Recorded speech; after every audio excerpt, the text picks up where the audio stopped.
Welcome to Activate Yourself with Geeta, Sidhu, Robb, where we feature otherwise normal people who, because of events in their life, have turned left and done unusual, inspiring, incredible things. Like build a business, become a happiness expert, marry a prince, create an empire, or like your host, set up a health and wellness business, Nosh Detox.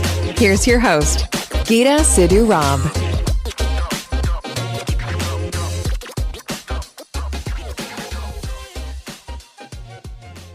Hi, my name's Geeta, Sidhu, Robb, and welcome to Activate Yourself. It's another time and another day to be inspired and to think, you know what, my life currently may feel a little shit, but that there's always a reason my life went to hell in a handbasket, because at some stage, this too will have been a learning lesson. Do you know, it's really interesting. You guys all know I've had a fairly chaotic past, which I don't have anymore, nice, calm, drama-free crap. But during that chaos, I always remember thinking, how can I better learn the lesson so I don't have to learn it again? And I just never knew how to do that. And I think I've said this before, but I remember Oprah saying that she would ask as a New Year's resolution to say, please may I learn to be more loving. And the universe sent her so many shit circumstances where she was forced to be compassionate and loving. Then the next time she said, okay, please teach me how to be happy. And then the universe sent her unhappy situations, so she had to learn how to be happy. She goes, but after a couple of years of this, she gave up asking for anything. She was like, yeah, you know what? Just send me stuff. My lesson always became that. My lesson always became, I just want to learn it without pain. That's okay. No stubbed toes, no broken toes, no broken heart. Just want to learn it without pain. But what we're trying to do always, and I think as women, it's particularly important because we have such a huge amount of gaslighting thrown at us. We're always trying to work out how to reconnect with who we are. We're always trying to work out how to not make the roles that we occupy screw up how we feel as people. But for the majority of women, we don't know how to access the person inside of us because no one's ever taught us to do that. And no one actually gives a shit if we do, as long as we all show up and do our roles. Like, oh, are you a good mother? Are you a good this? Are you a good that? Nobody cares really how we feel. And I honestly think this is not too dramatic a statement. So today's guest is a woman who's going to tell us how to do that, because that's what she does all day and every day. So Jade Denny, welcome. Thank you very much for being on with me. Thank you for having me. It's wonderful to be here. You said that your job, you see your job as being a mentor to women so that they can really reconnect with their authentic selves, and particularly mums. Tell me a little bit more. Why do you do that? I think that the reason why I do that is because women face a life of imbalance. They face a life of disconnect to who they truly are as they try and show up as the woman they think they should be. And, you know, motherhood on its own is a role so complex. And with the added, it's so complex and demanding, and it's easy to feel lost amongst our roles, consumed by them, when we live in a world where we are taught to be everything but who we truly are. And so the reason why I do what I do is because I believe in women living in authentic balance, aligned with their truest self. And so what does that mean? What does that look like in your opinion? So authentic balance, to me, I believe that balance has absolutely no comparison. And so, and neither does each of our roles. You know, we're all on our own journey through motherhood, and no two women will ever walk that same path through that. So you're saying don't think to try and balance yourself by looking at someone else. Yes, balance isn't found outward, it begins within. Mm-hmm. And so for me, it begins with being your truest version of you and feeling like you can show up as her within every role, rather than showing up as the woman you think you should be, rather than playing the role, you know, being the leading. So, but how, Jade, the thing is, because I find this super interesting, because I really see what you mean. But the thing is, like I coach women that are very successful. I really struggle to have them understand that your external success does not actually change the fact that you can have quite low self-esteem. Yeah, I think that's a lack of that connectivity. Yes, I do. I think that even obviously success is measured differently to everybody, to every woman. Success, yeah, it should be at least, right? Yeah, we all have our different version of that, our own reality of what that means to us. But no, I think you're right. I think because so many of us are so disconnected, and even taking it down to when you say about self-esteem, like our self-image, we can be fully disconnected from our own self. So who we believe we are is usually made up of everything we've ever told we should be, everything we've ever, been led to believe we are. And so, even in high paid roles and jobs as women, we can still have a low self-esteem because we're disconnected from ourselves. Yeah. All areas of ourself, our self-awareness, our self-image, the list goes on. So why do men not seem to suffer from this in the same way? I think that men are allowed space to be themselves without judgment and shame. And I think that honestly, in this society, I think women are continuously shamed, continuously judged. Why is that? What the actual bloody hell? I think it's just... I think it's a form of controlling us. Do you not think that? Yeah, I think deep down, women are extremely powerful beings. And that when we lead with our intuition, when we lead from our truest self, we are extremely powerful, and we can have it all. And that's the truth. And I believe that is found in knowing who you are and believing in who you are, knowing your beliefs and your values, and being able to show up in every role as yourself, but also knowing that balance is found in finding your flow in your life. And flow is not found when you are living to the expectations of others, society, and so on. The thing that I find interesting is that when I have conversations about this with people, and I'm sitting there saying, the issue I have with this is that really, as women, we are so trained into understanding that what we do is a measure of our success, not how happy we are. That I remember as a young mother with 3 small kids and being on my own with them, somebody talking to me about loving myself, and I've said this a lot, but I just didn't understand that. I'm like, how do I love myself? I'm like, oh, feel your love. And I'm like, do what? You know what I mean? And I had to actually superimpose the love of one of my children over myself for a while until I kind of build a neural pathway to understanding self-love. And I think that is the majority of women. We don't know how to love ourselves fully. We don't know how to accept ourselves. But why does society require women to be so quiet, tightened into this small, tiny, horrible space? Why is that? I think that it just stems from systemic oppression and the patriarchy.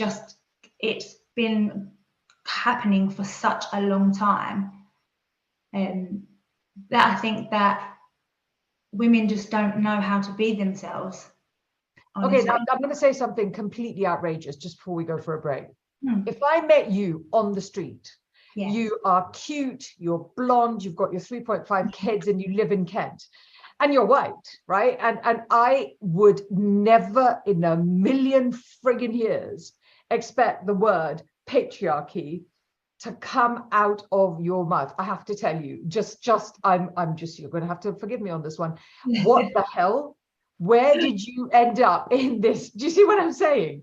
You can expect me to say stuff like that, but there's just no friggin' way I expect you to say something.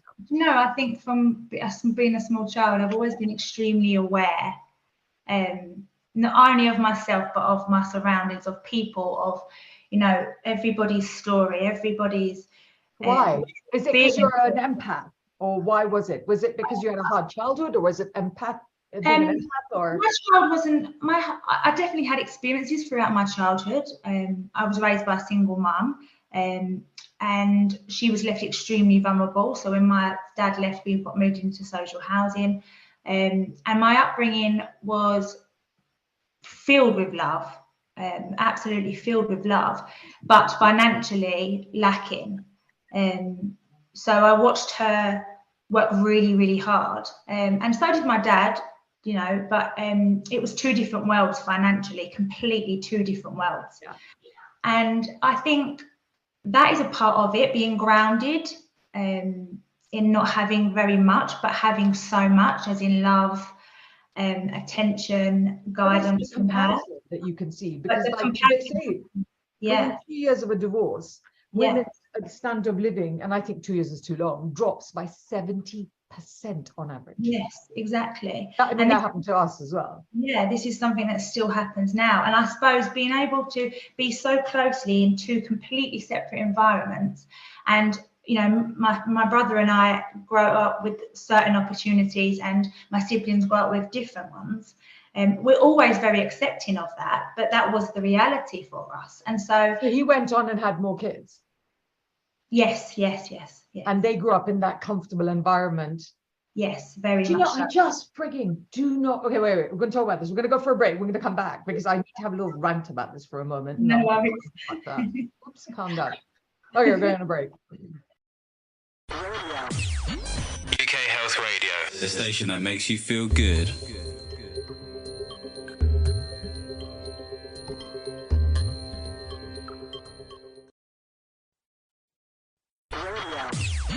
UK Health Radio, the station that makes you feel good.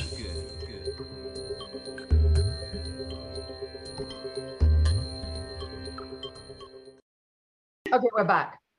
Explain to me what the hell goes on in a man's head where your child is watching you do this and knows you did this.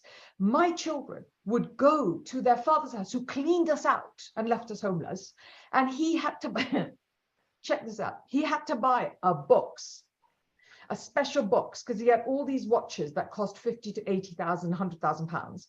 And he had to buy a box for them. And you put the watch in this box, and the friggin' watch had to be constantly rotated, which is why you needed a special box for it, so that it didn't stop working.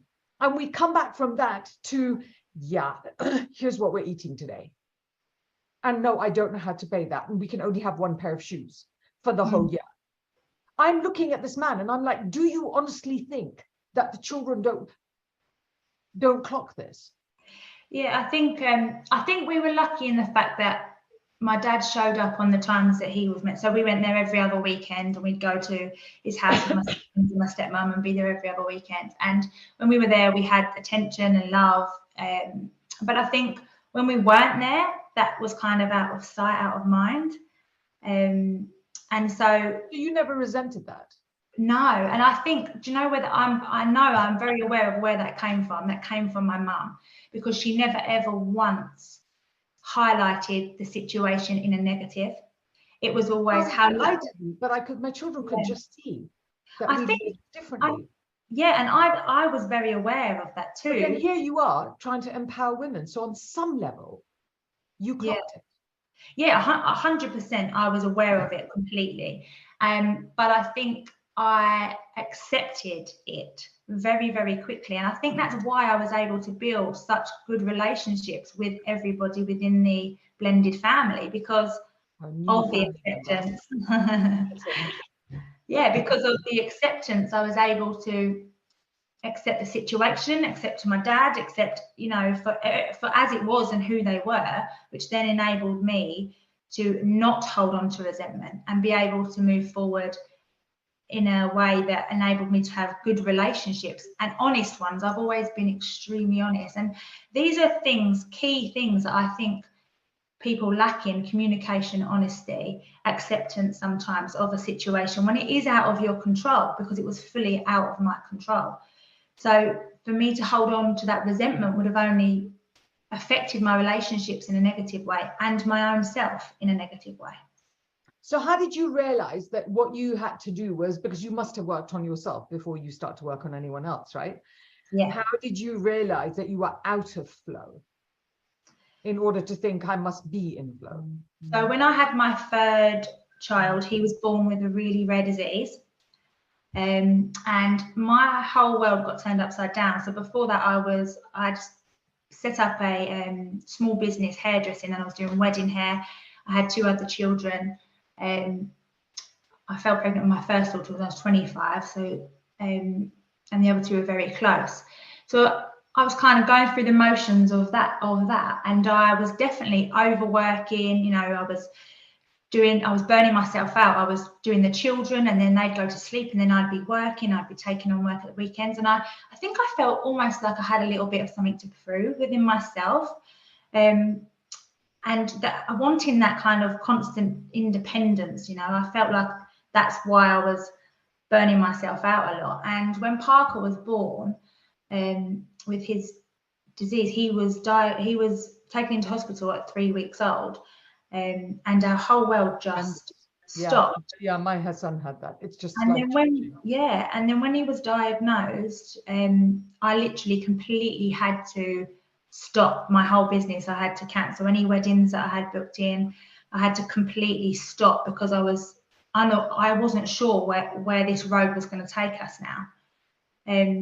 So I feel like in that moment, that old self part of me kind of had to stop. I had to let go of quite a lot, even in that moment.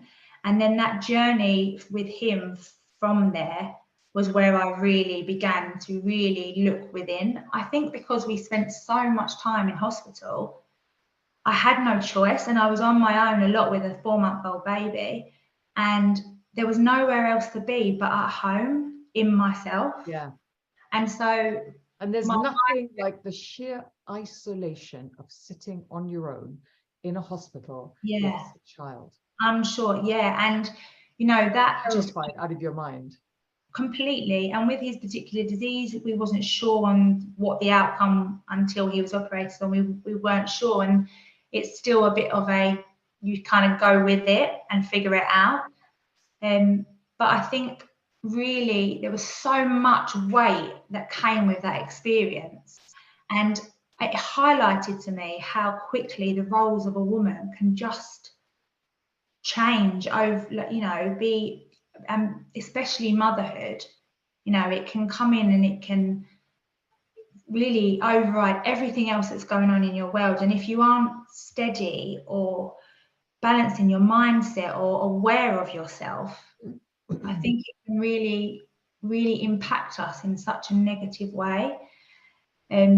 So going through that whole experience with him really deepened my self-connection, and on a level that I felt really quite extreme.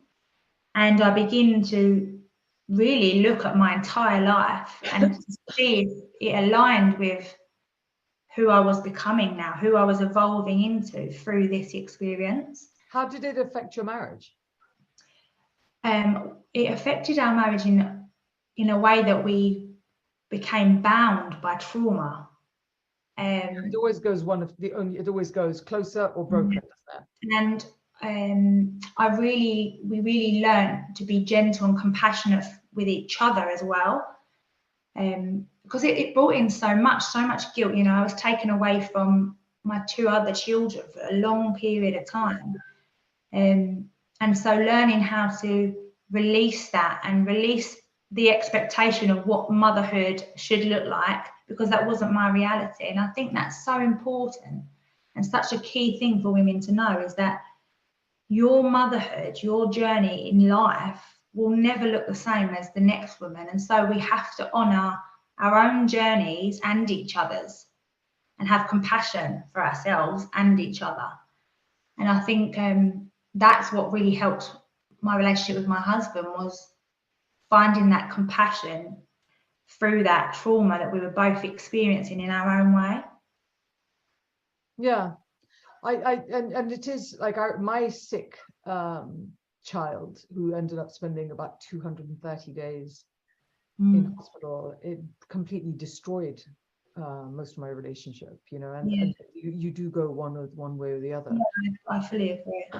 It can bring in so much tension, can't it, and pressure. And I think yeah, I think it's very dependent on how each person deals with that trauma in their own way, because it is trauma. It fully is. 100%. I mean, PTSD is to the max Yeah. on that stuff. And I think, you know, we experienced two separate versions of that, even though it was the exact same situation. How he interpreted that would have been slightly different for me because we're different people. So I think communication through that whole experience was massively important, and we were lucky we had a good support system around us as well. We're going to go for a quick break. UK Health Radio, the station that makes you feel good.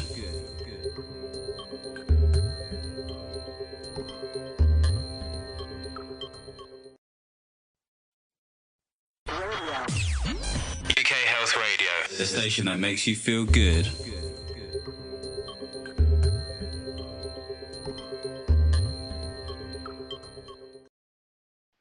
So we're back. What are the common, like, give me an example, give me a common thing of, because the thing about motherhood is I knew I was drowning, but I didn't necessarily know to reach out for help. Yeah. Not in the way I do now, because I was exhausted, I was knackered, I just was like, God, will I even ever get any sleep when they were little? And then when they got older, it just had other problems. What are examples of like women that have reached out to you and why? So there's been the common theme throughout every woman is this feeling of being lost, Right. for sure. So even whether it be women who, for example, one particular woman who came to me who just felt like she wasn't giving the best of herself to anything in her life. She was working for somebody else at the time. She didn't feel like she was being present for her children. She was riddled with guilt. She was burnt out because she was working all these hours under the sun to benefit somebody else, and just wasn't fulfilled or happy. So really her motherhood was filled with guilt at that particular time. And so we helped her by looking at what her vision of balance really looked like for her, what her dream scenario of balance is. And it was really to be working for herself. So helping her to see that what aligned with her true self was being her own boss in a business that she enjoyed, that she was able to pick and choose when she worked, so that she was fully present for her children and finding her flow within that. So there's that sort of woman who's struggling more with work-life balance around being a mum and within her roles. Or there's the woman that is, you know, growing through her motherhood journey, whether that be 1, 2, 3 children or more, and is at that point where she's feeling like she's lost herself within that role. But actually what's happening there, and I fully believe this, is that she's evolving. And what happens is we aren't taught that person that we're kind of mourning isn't lost. That's just a different version of us. And as women, we evolve and we can become any version of ourselves that we want to. And motherhood is something that I think we evolve through time and time again. But I think there's also, I like that, because what that does is it looks at that thing where women are not given enough space to think, okay, now you do need to adjust because it's completely different. Yeah. Whereas there is quite a lot written around men about becoming a father and how much they struggle with it. But, you know, as a woman, you go, not only have you given up your body, but you've given up every sense of freedom or self-nurturing, and this sheer sense of overwhelming guilt when you take even a minute to yourself. Yes. And I think that's because all of us go into motherhood with an expectation of what it will look like for us, whether that be society's or based on our motherhood experience with our own mother. And sometimes we have this pre-exempt example of what we know we don't want to be. Through what for sure. I remember thinking that. I remember thinking I'm going to mother opposite to this. Yeah. But I didn't have a positive. Yeah. And so we go into motherhood with this idea of what we expect it to look like. And still there is so much talk about all the beautiful parts of motherhood, and not so much about that transition that we go through of evolving. And, you know, women aren't as honest about that or as gentle with themselves or compassionate because we haven't been taught how. And well, so I think we've never been almost given permission to have that space. yeah, Because it's all that you should breastfeed if you were a good mother. It's like, screw Yeah. you, actually. You know, how do you think it feels that you decide that about my body?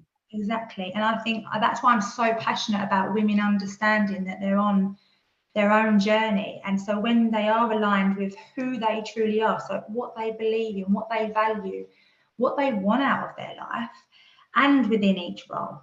And I think when you've got that foundation, you can travel through life, your roles, your evolution as it happens time and time again, being kind to yourself and compassionate to yourself and practicing true self-love. Because for me, all of those things is what true self-love is. You know, awareness, acceptance, being able to love yourself in every form and every transition, you know, having the tools to be able to connect with yourself deeply and giving yourself space to be seen and heard in your own self, and then being able to speak your truth. I think that's where that all comes from. And so I think motherhood is definitely a journey that needs support so that women can really be the real them. And also to have space so that they're allowed to say, which version of this do I want, instead of having it thrown at them. Exactly that. And then that then leads them to be able to envision what balance looks like for them. You know, and when you are balanced within yourself, when you are living from your truest self, then you have good boundaries, and you know, you don't fill your life scale with things that don't align with who you are. I've got a new kitten here who is very definitely part of whatever this conversation is. He is absolutely. So I'm listening to you, but I'm literally a pincushion. I've been scratched from every bit, you know, just managing, because he thinks climbing up you is you're finding balance, aren't you, darling? Yes, you are. Yeah, I think that this is part of that bigger conversation that is the gaslighting of, here's what a good mother should be. Here's what, I mean, like, it'd be lovely for somebody to actually write a book going, here's what a bad mother should be. That'd be interesting on itself, because, you know, that could be a woman who just loved herself and made choices where she was important, and defining that, you know. And I think we know that when you do love yourself, you know, your children, so much, you know, they benefit from that on a level that can't be measured. It cannot be measured. Benefits. I mean, because if you love yourself, your children come up better and more stable. Their education has more value. They're better citizens. Your marriage is more important. Your relationship works better. I mean, like, there isn't anything that doesn't work better. But I love the way you talk about it. You have a very calm, very restful personality.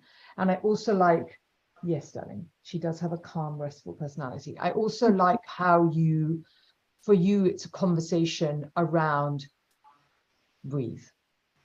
Yes. Here's space. Let me give you permission to have that space. Exhale.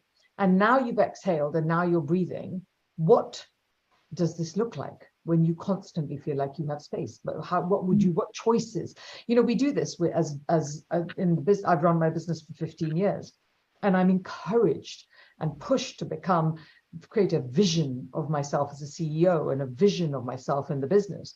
No one ever asked me to create a bloody vision of myself as a mother, and that would have been a huge freaking help, I tell you. Yes, because I think a lot of the time when we are pushing, especially to show up in our masculine, where we are working and we're in, you know, highly successful jobs, and I think that it can be really overwhelming to stop and pause and really reconnect with who you truly are, because you're just showing up, you know. Yeah, no, because it's busy as hell. Your back's against the wall. So it takes an awful lot of self-discipline to actually think of it any other way, which is probably why having a mentor helps. So before we finish, how do people find you? So they can find me through my website, which is www.jadealana.com. Alana is spell that? So it's Jade and then Elana. That's actually my middle name. My mum gave me that, which I love. And also on Instagram, which is @JadeAlana. I've actually got an event in Kent coming up on the 23rd of this month. And that is the Finding Your Balance Masterclass. It's a really safe space for women to be seen and heard. Very friendly environment, quite small and intimate. And we're in a beautiful venue, Ode Street Food and Crafts Cafe. And we've got some stunning food included in that. So that's coming up this month. But yes, through my Instagram, my Facebook pages and my website, you can find me and my services on there. And I've also just set up a Facebook community called the Mummy Mindset, which is a space for all women who are navigating their motherhood journey at any stage, because I believe that motherhood is something that we all experience, whether we choose to have children or not. And it comes with its own expectations, its own, judgment, shame, guilt that we have to deal with around that. And so this space is a really good space for honest, authentic conversations and love and compassion. So any woman who would like to be part of that is welcome to join. You just need to subscribe to my email list and we send the link. Love that. Thank you for coming on. Thank you for having me. I know this was your first podcast. How do you feel? Did you survive? I enjoyed it. You made me feel beautifully comfortable and I love your cat.